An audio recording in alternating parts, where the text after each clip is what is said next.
عبداللہ بن عمر رضی اللہ تعالی عنہ نے بیان کیا کہ نبی صلی اللہ علیہ وسلم مقام ذی طویٰ میں قیام فرماتے اور رات یہیں گزارا کرتے تھے، اور صبح ہوتی تو نماز فجر یہیں پڑھتے۔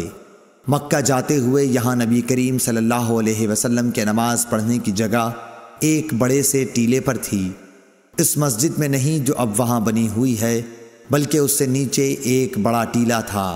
صحیح بخاری حدیث نمبر 491۔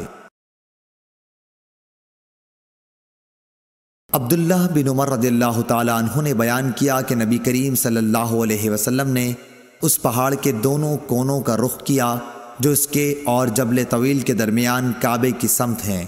آپ اس مسجد کو جو اب وہاں تعمیر ہوئی ہے اپنی بائیں طرف کر لیتے، ٹیلے کے کنارے، اور نبی کریم صلی اللہ علیہ وسلم کے نماز پڑھنے کی جگہ اس سے نیچے سیاہ ٹیلے پر تھی۔ ٹیلے سے تقریباً 10 ہاتھ چھوڑ کر پہاڑ کی دونوں گھاٹیوں کی طرف رخ کر کے نماز پڑھتے جو تمہارے اور کعبے کے درمیان ہے۔ صحیح بخاری حدیث نمبر 492۔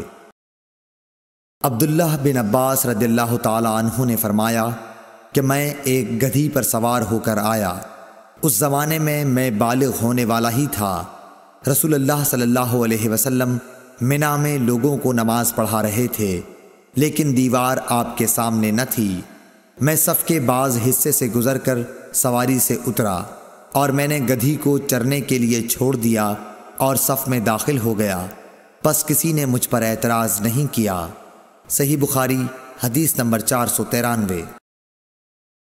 عبداللہ بن عمر رضی اللہ تعالی عنہ سے روایت ہے کہ رسول اللہ صلی اللہ علیہ وسلم جب عید کے دن مدینے سے باہر تشریف لے جاتے تو چھوٹے نیزے کو گاڑنے کا حکم دیتے۔